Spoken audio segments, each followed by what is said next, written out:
When Benjamin Franklin exited the Constitutional Convention, he was asked by a woman, "Sir, what have you given us?" His immediate response was, "A republic, ma'am, if you can keep it." Yet most Americans today have been persuaded that our nation's governmental system is a democracy and not a republic. The difference between these two is essential in understanding Americanism and the American system.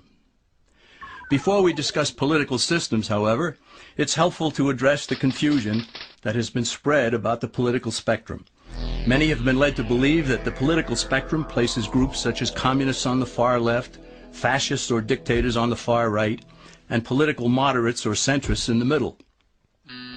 However, a more accurate political spectrum will show government having zero power on the far right to having 100% power on the far left. At the extreme right, there is no government. The extreme left features total government under such labels as communism, socialism, Nazism, fascism, princes, potentates, dictators, kings, any form of total government. Those who claim that Nazis and fascists are right-wing never define their terms. This amounts to spreading confusion.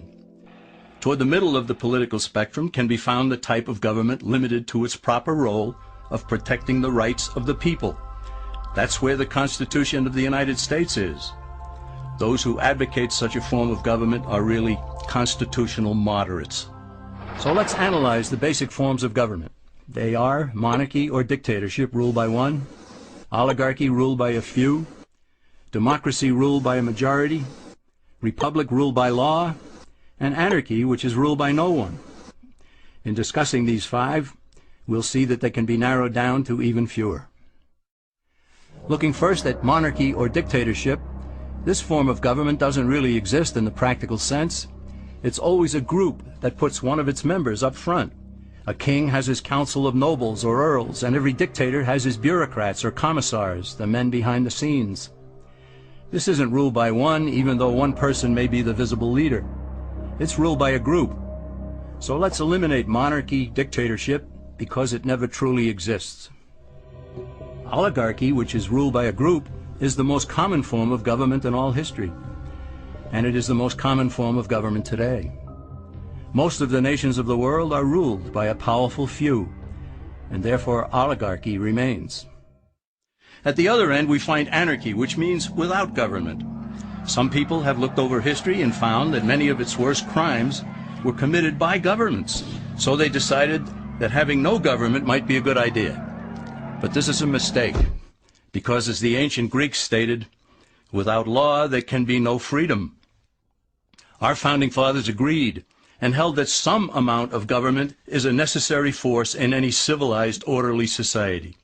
In a state of anarchy, however, everyone has to guard life, liberty, and property, and the lives of family members. Everyone must be armed, and movement is severely restricted because one's property has to be protected at all times.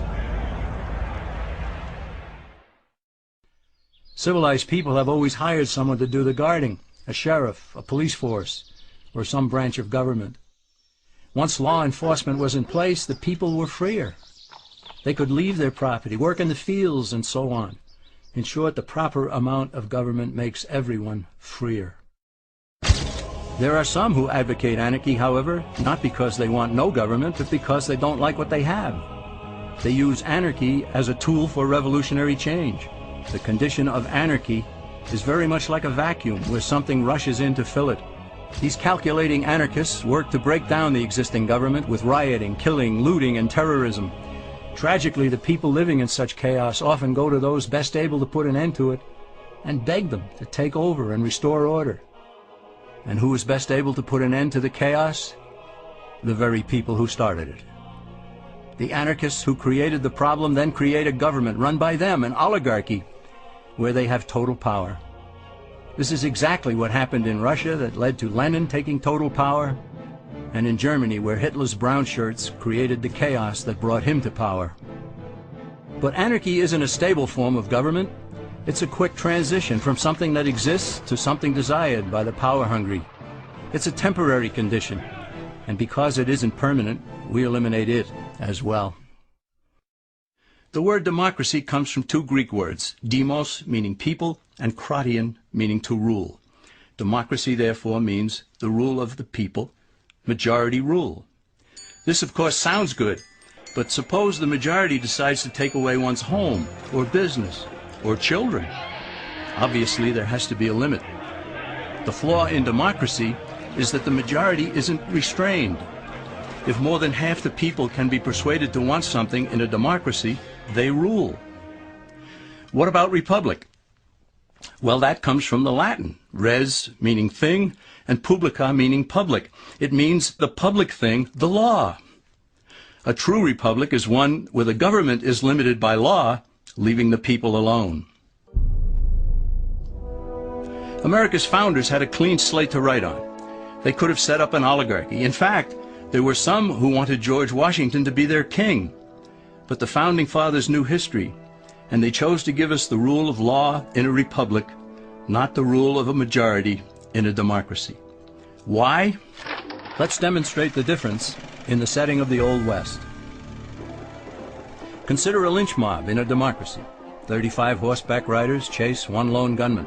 They catch him, and they vote 35-1 to hang him. Democracy has triumphed, and there's one less gunman to contend with. Now consider the same scenario in a republic. The 35 horseback riders catch the gunman and vote 35-1 to hang him, but the sheriff arrives, and he says, "You can't kill him. He's got his right to a fair trial."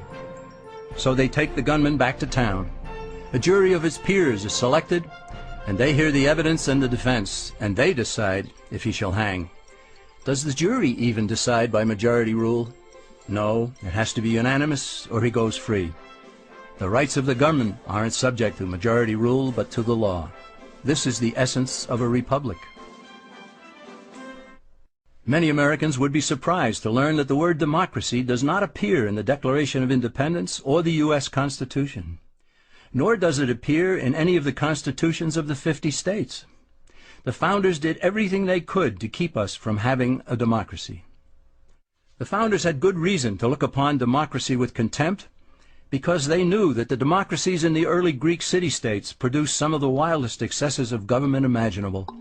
In every case, they ended up with mob rule, then anarchy, and finally tyranny under an oligarchy. During that period in Greece, there was a man named Solon, who urged creation of a fixed body of law not subject to majority whims. But where the Greeks never adopted Solon's wise counsel, the Romans did. Based on what they knew of Solon's laws, they created the 12 tables of the Roman law, and in effect built a republic that limited government power and left the people alone. Since government was limited, the people were free to produce, with the understanding that they could keep the fruits of their labor. In time, Rome became wealthy and the envy of the world. In the midst of plenty, however, the Roman people forgot what freedom entailed. They forgot that the essence of freedom is the proper limitation of government. When government power grows, people freedom recedes. Once the Romans dropped their guard, power-seeking politicians began to exceed the powers granted them in the Roman Constitution. Some learned that they could elect politicians who would use government power to take property from some and give it to others.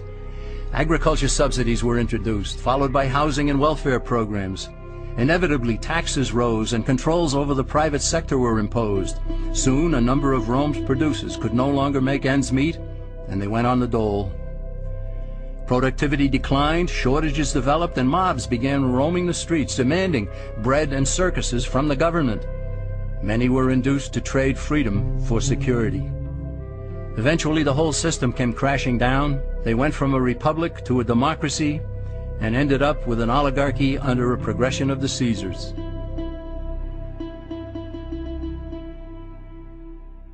Thus, democracy itself is not a stable form of government. Instead, it is the gradual transition from limited government to the unlimited rule of an oligarchy. Knowing this, we as Americans are ultimately left with only two choices. We can keep our republic, as Franklin put it, or we will inevitably end up with an oligarchy, a tyranny of the elite.